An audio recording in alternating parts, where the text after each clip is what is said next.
is all you need. Love is all you need. Love is all you need. Love is all you need. Love is all you need. Love is all you need. Love is all you need. Love is all you need. Love is all you need. Love is all you need. Perfect. Thank you all so much for coming today. I'm really excited to be here. And as some of you heard before, I didn't do the video very well.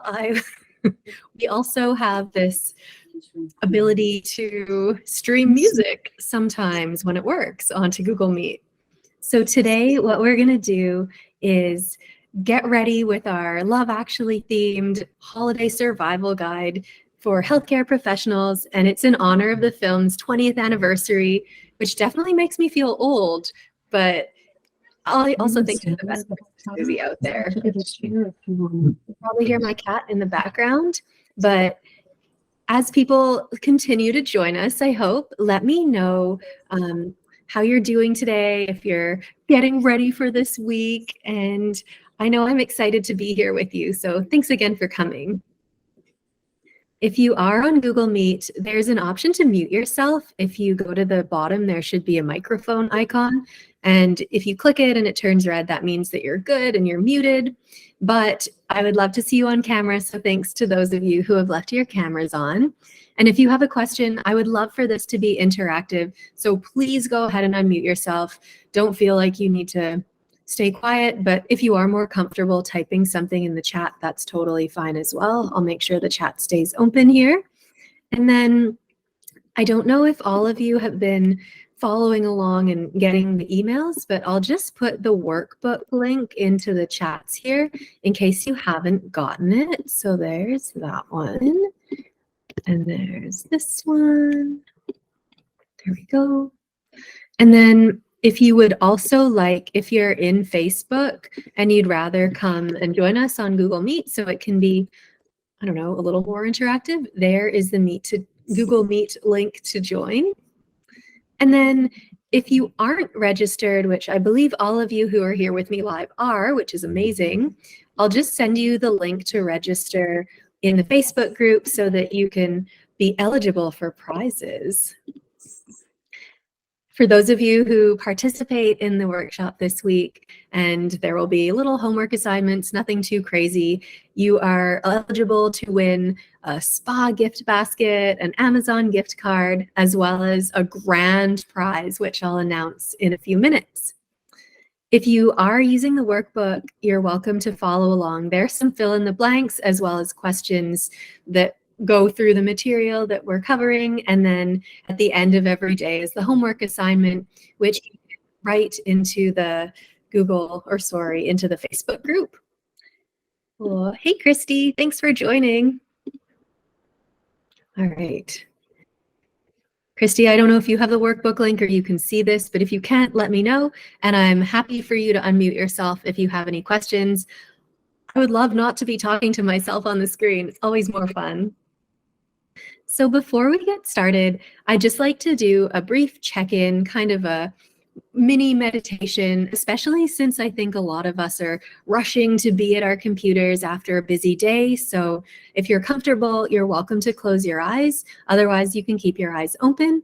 And we're just going to do some nice slow breaths in through the nose and out through your mouth. Breathing in through your nose. And long, slow breath out. Start to tune into how your body's feeling right now. Maybe scan from your toes, up your lower legs, around the knees, your thighs, your glutes, around your hips, your torso,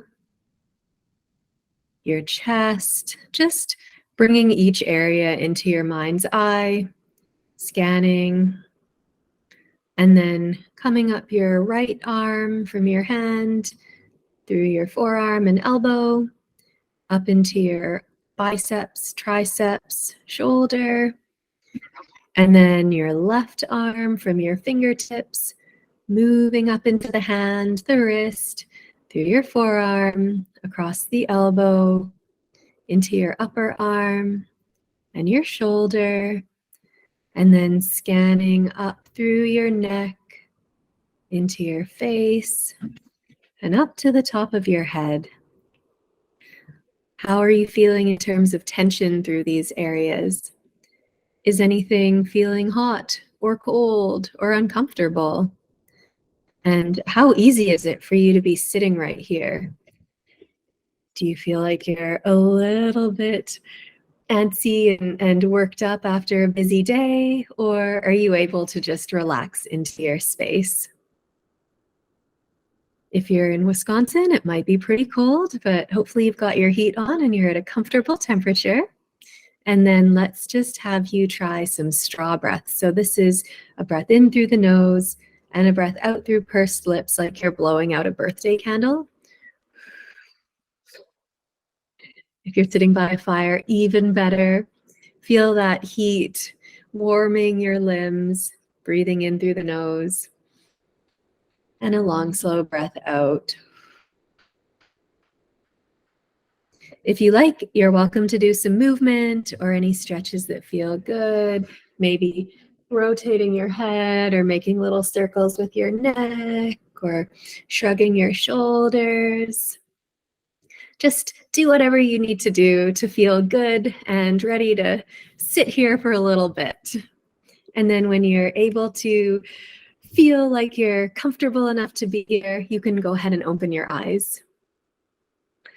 I created this workshop, the Holiday Survival Guide for Healthcare Professionals, because I know what it's like for life to get really busy and stressful, and then boom, December hits and everything gets even crazier. Whether that's work demands, challenging relationships, or family dynamics that you're dealing with around the holidays, or even just feeling constantly rushed and overwhelmed by how much more you have to do. Research shows that the holidays come with an increase in burnout, depression, as well as addictive behaviors and social isolation. So this can be a really hard time of the year on top of the stress that you're already experiencing. Does anyone kind of feel the same way around December, or maybe it's just me? And no worries, if you have to turn off your camera, please don't feel like you need to keep it on. I also know that not all of you are in healthcare, so I'm curious, what do you guys do for work? Let me know in the chat. I would be curious to hear. And I see some of you on Facebook, so feel free to let me know here as well. Black Friday, oh yes. OT, perfect. Retired teacher, physiotherapist, wellness coach, OT. Aw, I love my OT counterparts. They're the best. And retired teachers, of course, and kinesiologists. Anyway, this week, I'm going to give you the survival guide for how to beat stress over the holidays by teaching you all about the neurology of stress, how it affects us even more during this busy season, and then give you practical tools that help to create resilience in your nervous system. My goal is for you to not only survive, but thrive during the holidays. We're going to do this by establishing a practice to boost your resilience and take care of yourself so that you can enjoy deeper connections with your loved ones and start the new year feeling refreshed and excited. Does that sound okay?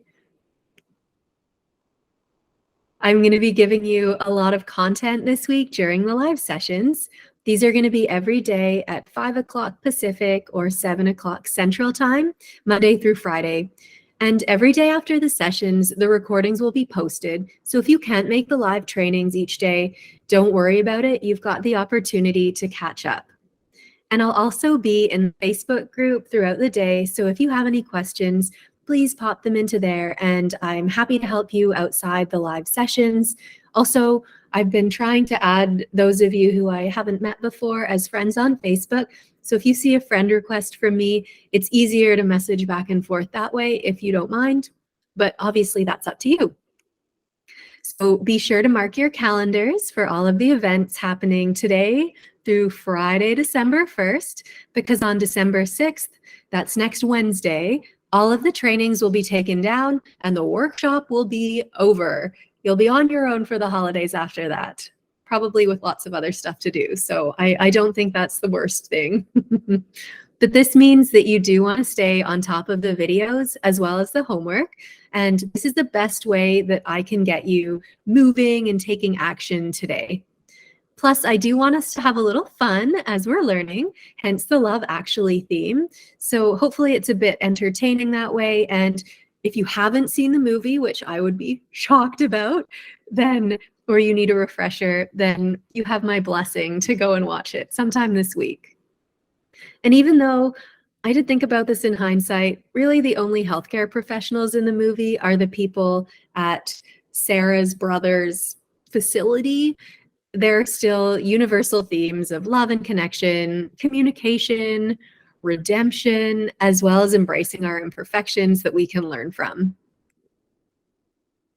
So in the spirit of transparency, I wanted to let you know that this workshop is a kickoff event for my small group coaching program called Rewired for Resilience. We're going to be starting up again in January, and doors for that are opening on Wednesday. One lucky person from this week's workshop will be winning the grand prize, which is a full scholarship into the Rewired for Resilience program. So that is your incentive to try to get through this material with me and keep up with the homework and all that good stuff. So with that aside, this week is going to be awesome. We're going to dive into what's behind your stress. And I'm going to sneeze. No, I'm not. Talk about why all the things that you've tried up until this point might not have worked for you, and then give you tangible strategies to start lowering that stress. For those of you who already think you might want a bigger transformation, I'm more than happy to let you know more about the online coaching program. But for those, you have never seen Love Actually. Oh, Crystal, I think you have some homework on top of the homework. You don't have to watch it. It's just a great movie, but fair enough. It's only November, so I can understand if you're not like ready to jump into the holiday spirit right now. We have to wait till at least December, right? So for those of you who don't know me, my name is Charlotte Ma, and I'm a physiotherapist and health coach on Vancouver Island in British Columbia. Oh, Christy, you guys are killing me. I thought for sure I could choose a theme that so many people would be able to relate to. That's okay. If you haven't seen it, maybe you'll want to see it after, or maybe you'll just feel like you never have to watch it because you already kind of know what's going to happen. You'll have to. Yes, I think you almost watched it last night, Lizzie. Okay, thank you. So I'm not alone here. So I still work as a physiotherapist in clinical practice, and I love seeing clients in person, but I've recently branched into health coaching. Yes, it is a great movie because it allows me to follow my passion, which is to teach overwhelmed clients just like you how to use nervous system regulation or neuro drills to stop people pleasing, to start setting boundaries, and to start saying yes to themselves so they can confidently create the lifestyle and relationships they desire. And we like to teach from experience. So this comes from my experience as what happened in early years of me being a physio, where my boundaries weren't so great. I was definitely more of a people pleaser than I am today. And I ended up feeling beaten down, burnt out, and stuck in this shame spiral that I didn't know how to get out of. So it jump-started my own personal development journey, and I wanted to be able to use everything that I've learned over the years to help empower people in healthcare to take care of themselves first so that they can serve and support others in their lives without compromising their own health and happiness. So with that, let's dive right in. Grab your hot drink, maybe, and your workbook, and we'll get started. Oh, yay, somebody else. Hello, welcome, Claire. And as I mentioned, If you are on Google Meet and you'd like to jump in and ask a question, you're welcome to do so in the chat, or feel free to unmute yourself and ask. I'm happy to have those interruptions. We're going to start by talking about the key to surviving the holidays as a healthcare professional and what you can start to do about it now. Because let's face it, our culture often praises us for leading busy, stressful lives. And as healthcare professionals, this pressure is arguably greater. I don't know about you, but in the past, I've often put the needs of others first, worked long hours, and gone to great lengths to help my patients, sometimes at the expense of myself. And unfortunately, this high bar for professional perfectionism can lead to stress, fatigue, decreased productivity, as well as burnout. So here's a poll question for you. It's going to be an A, B, or C option, and I'd love to hear what you think. How is everyone feeling about the upcoming holiday season? Is it A, excited and ready? December is my favorite month. I love this time of year. Any A's? Any A's out there? If not A, how about B? I'm feeling okay. I'm not thrilled about some of the obligatory events coming up, but I know that this too, as well as the sleep deprivation, shall pass. Oh, we've got one A. Lizzie's an A. That's great. Okay. Claire's a B. Cool. Nicole, Madison, B. Yep. I'm also thinking a B for me. And then C. The stress of the approaching holiday season keeps me up all night going over the long list of everything I still have to do. On top of work and my usual responsibilities, there just isn't enough time in my day. Is anyone a C? Or are we all kind of B's and one A? B minus. That is fair. B minus is a good response. So, okay, B, A minus more than anything. Or is that A more than anything? That's great. You guys are doing well. I don't know what you're doing here. But anyway, you're here, so let's make the most of it. We're going to begin with an overview of our nervous systems.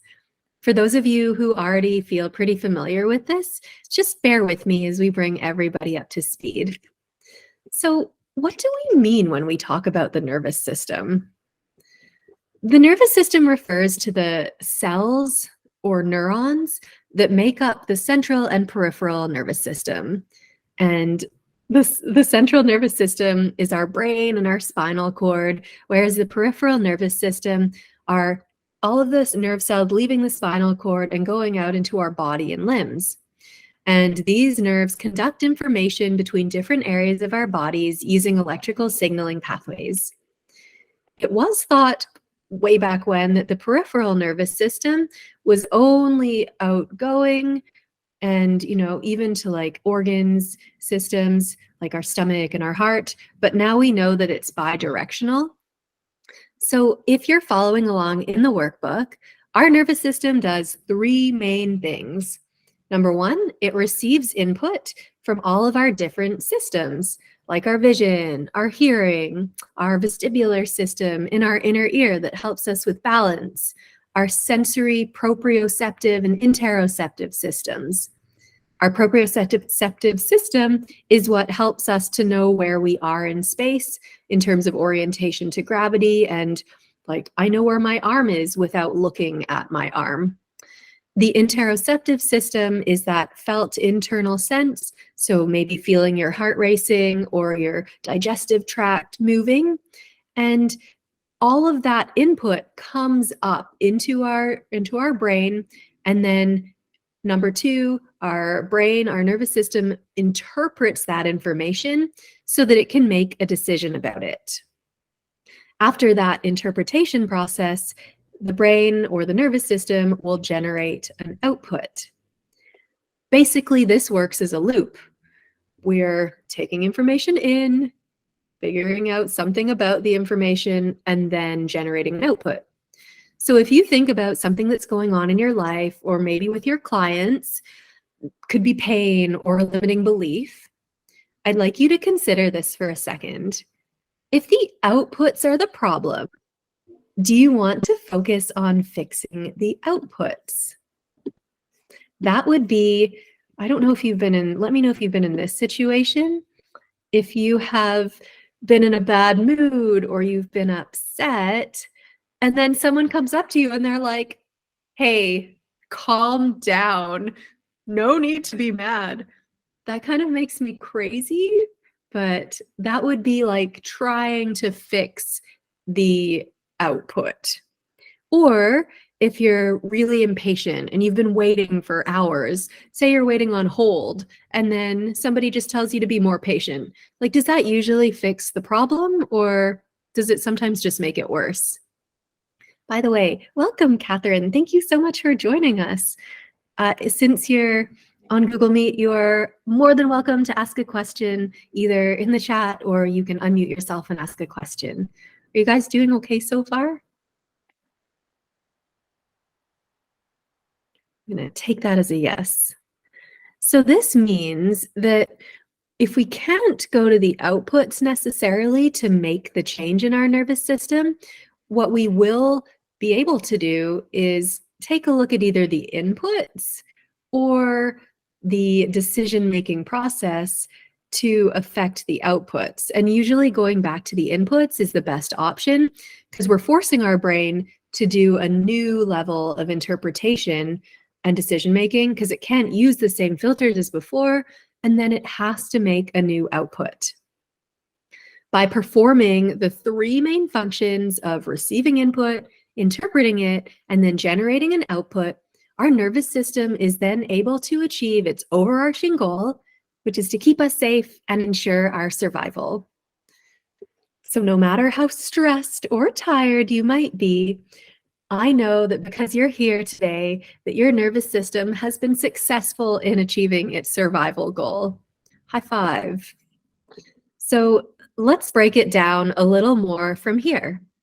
We have what's called the autonomic nervous system, which you could think of as the automatic nervous system. And this is the part of our nervous system that's responsible for the mostly unconscious control of our organs, glands, and smooth muscle, including our digestive tract, our breathing, heart rate and rhythm, as well as sexual function. And I say mostly unconscious because we can override some of these functions voluntarily. Breathing would be a good example of that. And just to keep it simple, the two branches of our autonomic system that we're going to focus on today are the sympathetic and parasympathetic systems. Who has heard of those before? Yes, excellent. So sympathetic, we tend to associate with fight, flight, freeze, and the fawn response, whereas our parasympathetic system is more associated with the rest, digest, and healing states of our nervous system.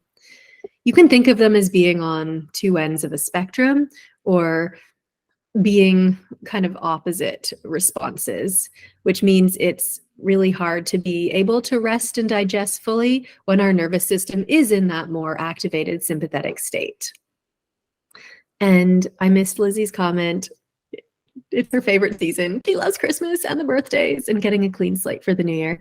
I don't blame you. I'm right there with you. I think December is great and it brings so much light into this dark time of the year, at least in our hemisphere. So in our autonomic nervous system, our brains don't care if we're experiencing an actual threat to our lives or not, because it responds to both real and perceived danger.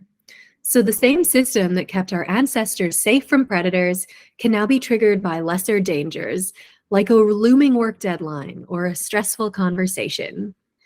And these systems trigger cascades of hormones like adrenaline and cortisol.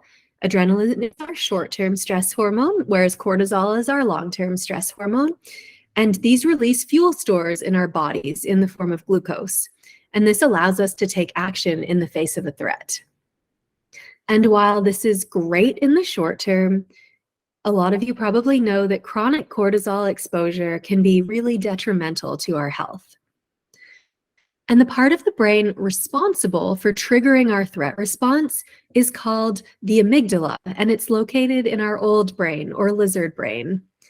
And this amygdala sorts through incoming inputs like our smell, our taste, our different tactile sensations, and any other inputs that we just talked about in order to look for danger. When it registers something that it perceives to be threatening, the amygdala then initiates this cascade of other brain activity, which helps to activate our fight, flight, and freeze responses. And then it shuts down our frontal lobe, that part of our brain that we need to be in to think rationally and to make decisions. And in Love, Actually, we can see this stress arise in pretty much all the storylines, and we can feel this along with the characters at times, thanks to our hypothalamus, which is a part of the brain that helps to, amongst its other duties, translate emotional into physical sensations. So if you've seen the movie, you know the part near the beginning where Colin Firth, who's in the movie, his name is Jamie, he finds out that his partner is cheating on him with his brother because he comes home from work thinking that she's sick and then surprises his brother in the hallway and finds out about their affair. Or when Sam, the young boy, has to deal with his mother having just passed away and then experiences the pain of the unrequited love he has for the coolest girl in school, Joanna. Or when Sarah's dedication to her brother with special needs prevents her from pursuing her relationship with her very attractive coworker, Carl. So I'd like to talk about the threat bucket analogy that's used in Z Health. Today we're going to use a Christmas-themed threat bucket because it's the season, of course. So in this bucket is going to represent our brain. And as we discussed, your brain is always collecting all of this input or information from our environment. How much we've slept, our emotions, our visual information, sounds, our breathing mechanics, stress from work or our relationships, what we've eaten, what we've been thinking. And then our brain, basically the amygdala, starts to make a decision about all of this input coming in. So the decision-making process is here, and it interprets the input as either safe or threatening. And all of the threats that your brain perceives from the day go into this old brain, which is non-rational and non-cognitive. So again, it doesn't differentiate between physical, emotional, or cognitive threats. A threat is a threat, and all of these threats are additive. Your brain believes that if this bucket starts to fill with water, and the filling of this bucket is dependent on whether those inputs are dangerous or not, then your brain believes that if the bucket gets full and starts to overflow, then you're toast, you're going to die. And that's why this little spout exists on the side. Let's see if I can open it.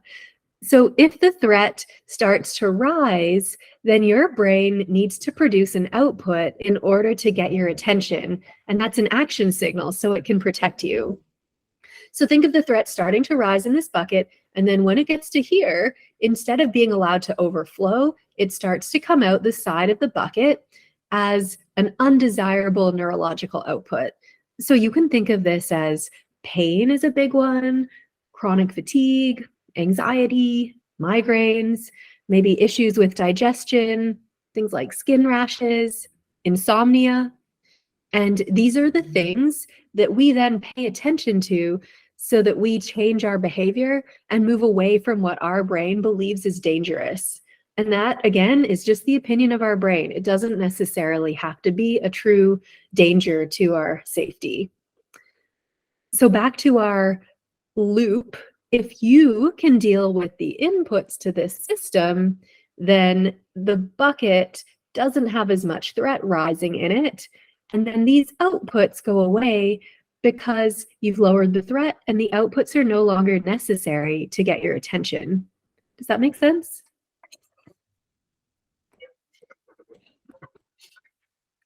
Ooh, yes. Skin issues as a kid from stress. Me too. Mine are actually doing much better now, but I used to get really annoying rashes around my lips and they've cleared up. So I'm really happy about that. Cute little spout. Thank you. I think it was from like a moisturizing lotion or something. Anyway, so is anyone here experiencing any kind of undesirable neurological output besides the skin issues? Anything else that comes up for you? I know for myself, I tend to experience like issues with digestion or other areas of my body getting achy and sore. I hurt my back a number of years ago, so I'll get like kind of stiffness in my back. And even though this sounds crazy, my leg will get a little bit kind of crampy and spasmy along the lines of where I had had the numbness before. Ooh, now you get heart racing. Shoot. Okay. And history of bloating or jaw tension, migraines. Totally. Headaches and difficulty sleeping. Yeah. So these are things clearly that we don't want to be experiencing, but we can start to reframe them as ways to start paying attention to what's going on in our bodies. Insomnia, definitely. Yeah. So this is a good indication when these outputs crop up that there is stress going on in your life, and you get to put on your detective hat and figure out, at least when this happens to me, am I getting enough sleep? Am I resting enough? Am I exercising? Am I doing my nervous system regulation? And the answer is probably no, not good enough. Ooh, dreams about clients and workload. Yeah, that's definitely one that I get. Or waking up in the middle of the night thinking like, oh, I didn't send that exercise to that person, or I didn't finish this in their chart note. And then in the morning, I have to try to remember to go back and do it.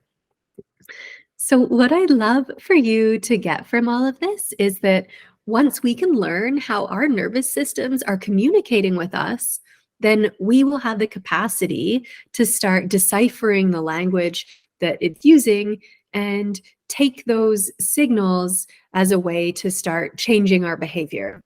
And that usually ends up being in a more sympathetically activated state. Although, depending on where you are, if you have been stressed for a long time, it could be something more long-standing like adrenal fatigue or burnout, which will not feel so heightened stress-wise, but maybe more depleted and lower in terms of energy.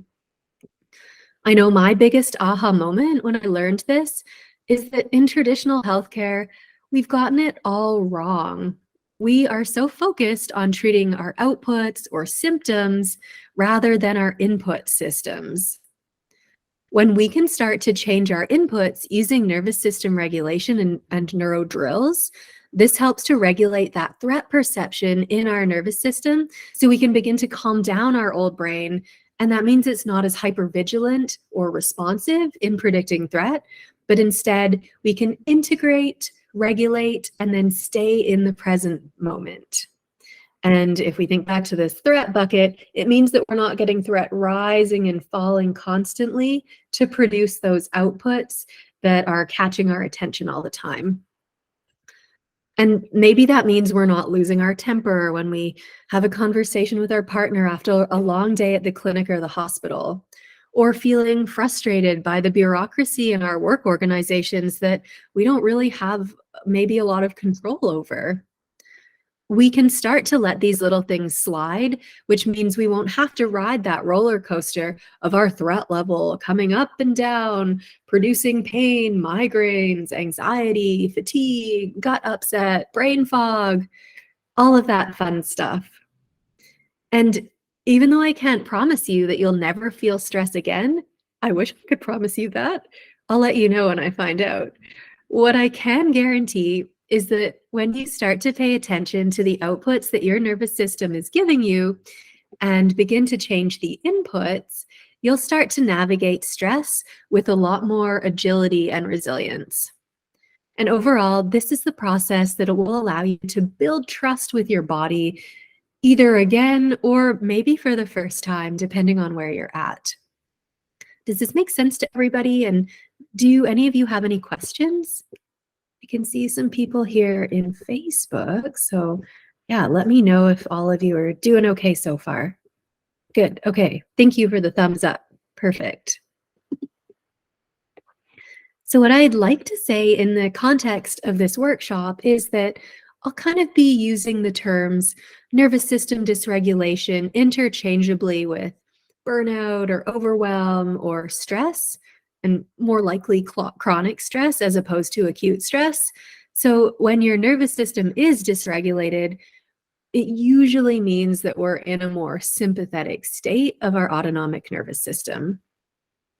And as we talked about before, we have these protective trauma responses that our nervous system uses, fight, flight, and freeze, that help us survive against these real or perceived threats. And the fight and flight responses are associated with this sympathetic state. So you'll think of, your heart starting to beat a little faster, maybe your breathing rate going up. You could get sweaty palms, or you could feel maybe that your body is ready to mobilize as blood pulses through your veins. And we can also experience pupil dilation so that our eyes can bring in more light, as well as more blood flow to our extremity versus our organs so that our muscles are ready for action, ready to run or ready to fight. If you've seen Love Actually, which I know not all of you have now, think of Colin, and he is this kind of awkward, gangly looking guy, and he's been working in this job for a caterer, and he is at this party serving hors d'oeuvres, and then he unknowingly goes up to this woman and starts complaining about the food and how dodgy it looks. And then he finds out that she's actually been the one who catered the party, and it's very cringeworthy, but this is one of the experiences that leads Colin to be like, English women are the worst. I am moving to America. And that is a pretty classic flight response. So with fight and flight, the response tends to be more prolonged, whereas if we get pushed into a freeze state, this is a pretty transient period in which we have both the sympathetic and parasympathetic systems being activated. And in this state, you're going to feel your heart rate increasing, again, maybe sweaty palms, and maybe starting to breathe faster until your parasympathetic system slams on the brakes, and then you feel immobilized so that you can't move, even though you're really activated, and you might feel jittery or antsy. Oh, Christy, yeah, a bit frozen today. So many things to do. I hear you. I may have felt the same way today, but we move through it, right? So if you stay in this state of freeze for too long, this is when we can move into a flop or collapse state, which is a highly parasympathetic state. Think of like very, very down-regulated.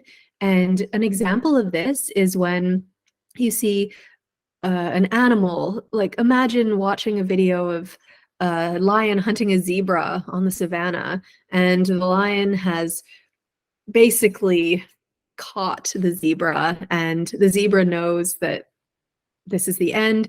So the animal's nervous system can prevent it from feeling pain, and it can be associated with dissociation, feeling limp, or passing out. And that's what can happen to us, maybe in a less life or death situation, but even with really high levels of stress.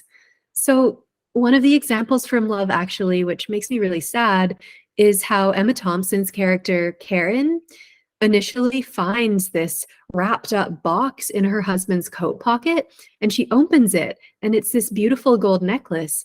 And she's like, wow, he's never given me jewelry before. This is amazing.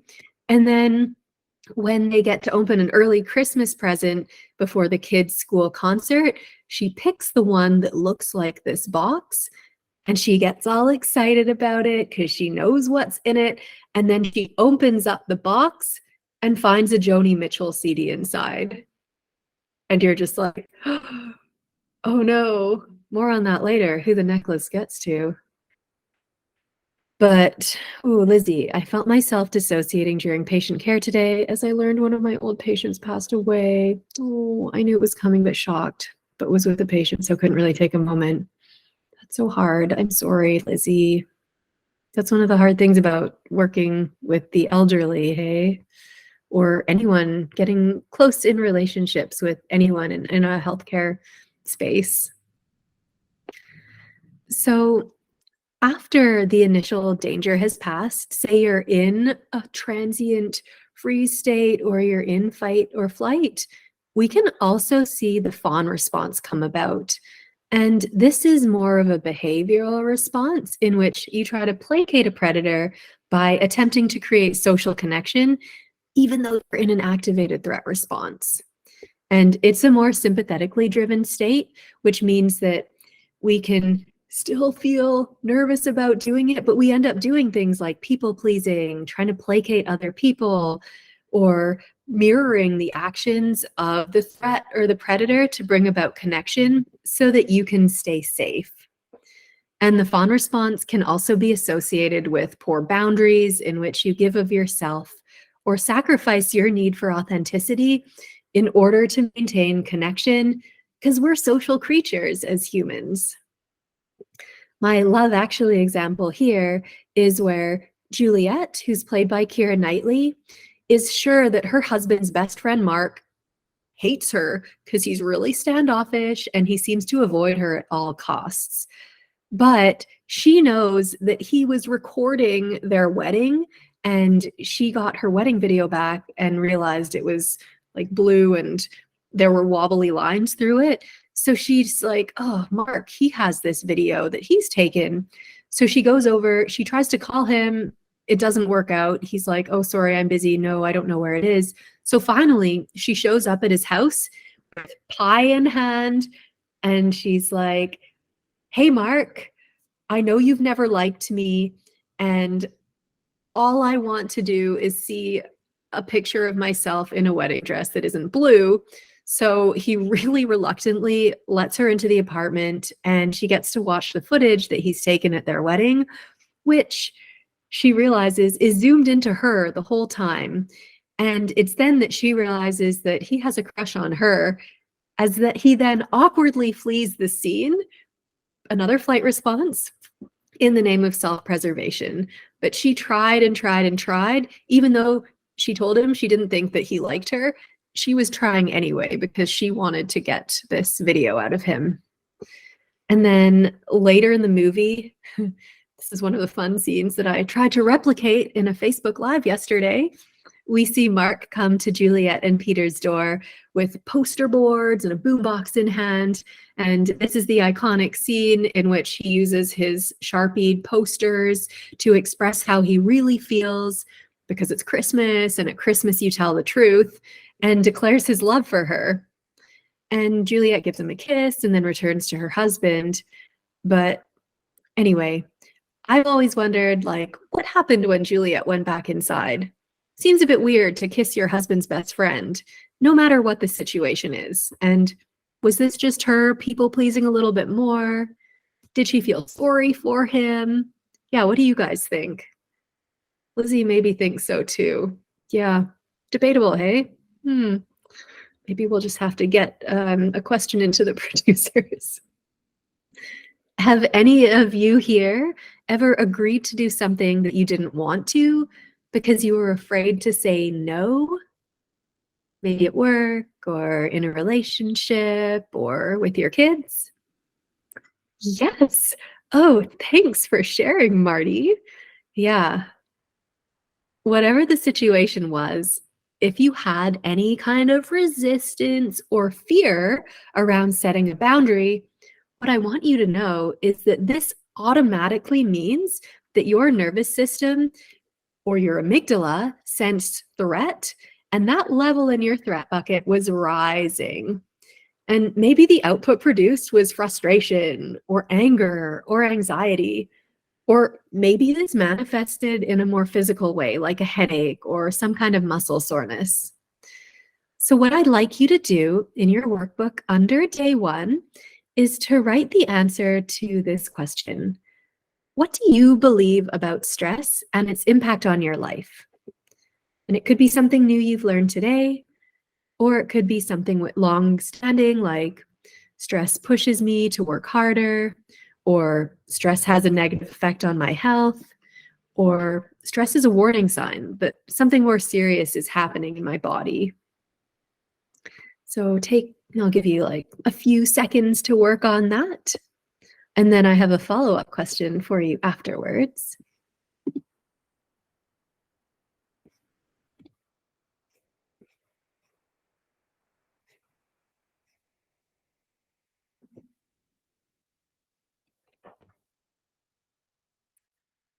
Guys figuring out something, maybe. My follow-up question is, why do you do what you do? And it could be in your career or something in your life. And that's because connecting to your why and that deeper purpose is really what's going to help you when the going gets tough. So if you are in a stressful period, then figuring out like why it's so meaningful to you. And if your answer seems a little bit superficial, like, I don't know, because I need to pay the rent or something like that, then I want you to ask yourself why again. And I learned this exercise from Dean Graziosi. He calls it 7 layers deep. And his thought is that you keep asking yourself why again and again and again and again and again and again and again until you've asked 7 times. And that response satisfies you. And what you learn might be surprising. So it's like, why do you do what you do? To pay the rent. Why do you want to pay the rent? Because I need to. Why do you need to? Because I take my responsibilities as an adult very seriously. Why do you take your on and on? And maybe it's like, I didn't have that security growing up or something like that. So we're just trying to get a little bit deeper here so that you can stick to something when you are going through a period of overwhelm or stress. And what you learn might be surprising. I don't know. If it does seem like something that you want to remember or hang on to, then maybe write it on a sticky note and leave it in an obvious place, or make a note in your phone so that when you are having a bad day or feeling stressed out, you can reflect back on that why to help reconnect with your purpose and get through that challenging time. So if you've been in my Facebook group for a little while, you'll be familiar with me saying that being in a sympathetic state isn't bad. We need to be able to feel alert and awake when we're doing challenging things like performing assessments and treatments on our clients, or braving the mall on Black Friday. If any of you did that, I only braved the online stores and that was enough. Or hitting the ski hill on winter weekends. We wouldn't want to be drowsy and relaxed at those times. But then again, we do want to be able to shift into our parasympathetic state before we go to sleep, or when we're sitting down for a holiday dinner with our families. So again, what we want to be able to have is that ability to navigate between the sympathetic and the parasympathetic states without feeling like we've gotten stuck anywhere we don't want to be. And this is a really important and highly trainable skill that will enable you to take charge of the stress in your life so that you can start to focus on what is more important to you. And for those of you following along in your workbook, the key to surviving the holidays as a healthcare professional is to be aware of your tendencies to people please, have poor boundaries, and as a result of these things, getting stuck in a state of constant nervous system dysregulation. Now, this week, we are going to go through 3 neuro drills to help with nervous system regulation, but there are so many more out there that help to regulate or rehabilitate our visual system, our vestibular system, our proprioception, our interoception. So you're just getting a taster. But doing these drills is the key to making lasting changes in your life because they work at the level of our nervous system and they change those inputs into our threat buckets. I'll probably be doing this. I'll try not to do this without the bucket, but hopefully you get what I mean with that. So today's takeaway is that feeling stress means that your nervous system is dysregulated, and learning to regulate it is the key to reducing that feeling and being able to thrive rather than just survive during the holidays. And I know that was a lot of information, but I would love for you to be able to understand these really important concepts before we dive into how to use this knowledge to harness the power of our nervous systems as we move through the week. So just to wrap up, today we talked about how stress is a physical manifestation of nervous system dysregulation and the ways in which you, as a healthcare provider or in your role, whatever your role is, might be unconsciously creating even more stress through things like behaviors like people pleasing, perfectionism, not being able to set boundaries, and these are creating that dysregulation in your system. Tomorrow, we're going to talk about how to survive the holidays as a people pleaser. And you won't want to miss this session because in it, we'll dive deeper into one of the most common things I see in healthcare professionals that drive them further into burnout. And if we can identify the sneaky ways in which this behavior shows up, we'll have a much better chance of being able to change it and learn how to get back into a more regulated state. Before we wrap up, I'd like to tell you about one of my lovely clients, Sarah. I met Sarah after she had been diagnosed with multiple sclerosis, which for those of you who aren't familiar, is this autoimmune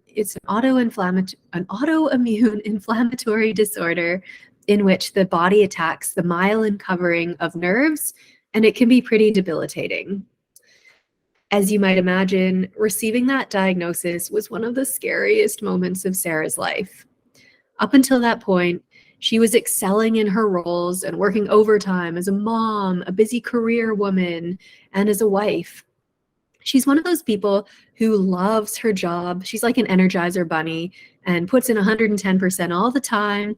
She'd go in early, she'd help everybody that she could, and then she'd stay late or even come in on weekends to help finish up things that didn't get done during the week. And Sarah's MS diagnosis came off the heels of going to her doctor to report symptoms she'd started to experience, like chronic fatigue, pain, dizziness, visual changes, and nausea. If you think back to our threat bucket analogy, Sarah's body was essentially putting the brakes on this crazy busy lifestyle by producing all of these undesirable neurological outputs. And unfortunately, her symptoms meant that she was spending her days, like when I met her, we did a home visit, all of the curtains were closed.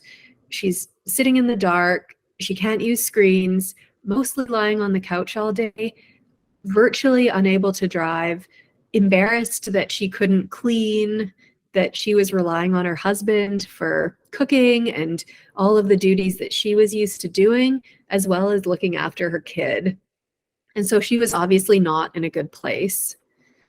As we worked together, we looked at her beliefs and her early life experiences. And in doing this, Sarah realized that she had been relying on a lot of external factors like her performance at work and at home, as well as how her body looked to derive her self-worth. She also realized how disconnected she was from her body. And even though these little symptoms had been cropping up, she was so used to keeping herself busy and stuffing down anything uncomfortable, whether that was emotional or physical sensations. And this ingrained behavior was what let her push through longer work days, pull overtime shifts, volunteer at her kids' school, even through her exhaustion. So as a result, the level of threat in her system had gotten really high, and now her symptoms were roaring to get her attention.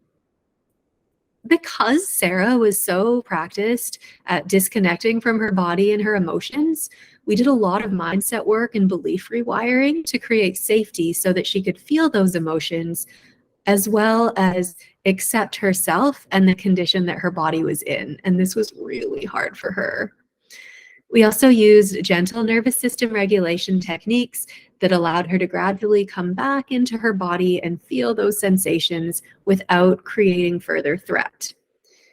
And as you can guess, this was a pretty uncomfortable and kind of bumpy process for Sarah, but she decided she was committed to the process and she began to reconnect with her body and her nervous system. So then she was more able to feel those symptoms flare and stop what she was doing, re-regulate, and respect her body's capacity. And although her MS wasn't cured when this started to happen, so many of her neurological symptoms improved in a big way. She started to reestablish that trust with her body, and she's now back at work full time. She's going on road trips and holidays with her family. And she says that her relationship with her husband has moved to a whole new level of connection because she was pretty shut off emotionally for a long time. And I think that that had created a bit of distance in their relationship. So that was really exciting. And 3 of the things that we did to create these results were just learning to slow down and tune into those sensations, physical and emotional, rewire limiting beliefs around her sense of self and her self-worth, and then honor what her body was telling her in order to set boundaries around her energy, and using these powerful nervous system exercises so that she could regulate throughout the day. The 5-step framework I use with Sarah to take her from that exhausted to more empowered state is what I teach within my coaching program. So if you're someone like Sarah who's addicted to staying busy all the time and who bases your worth off of the things that you do, and I don't know if you're in that situation, but if you are, have you ever wondered how to break out of this cycle of overworking and overgiving? I know that many of you are stressed out all year long, and the holidays just make it worse. And I'm sure some of you have also considered leaving your jobs, but please know that it doesn't have to be like this. Lizzie says that was her for the longest time. Yeah, you felt productive. Yes, that can be a definite trap to fall into, hey? So we'll be getting into it later this week, but there are ways that you can make positive changes in your life without having to sacrifice the things that are important to you, like your time and your energy. So let's wrap up by talking about our homework for day 1. If you're anything like me, I don't love getting homework, but I promise you this isn't hard. All you have to do is go into the Facebook group and write out your answer so that you can be eligible to win a fabulous prize later in the week. And the question that you are going to be answering, well, there are 2. One is, what are the physical symptoms of stress that are key indicators that your nervous system is dysregulated? And I know some of you have already answered that in the chat, so you can just pop those answers over into the Facebook group. And then, what are you hoping to get out of this week's workshop? That will help me to tailor it to what will be important to you. So, oh, my other thing, if you would like the answers to the workbook, fill in the blanks and such, go ahead and type stress in the chat and I'll send them over to you. Just the word stress, and then I'll know you want them. And okay, perfect, Lizzie, I'll send them over. And if you are on Facebook and we are not yet friends, then feel free to add me as a friend and check your messages, because I've probably tried to send you a message and it hasn't likely gone through. So with that, I would like to thank all of you for being such a great audience today. Thank you so much for being here, and I'm also here to answer any questions that you might have, or if you have any feedback on the information or things that you'd like clarified, I'm happy to stay on and answer any of that, or you're welcome to send me a message or post in the comments.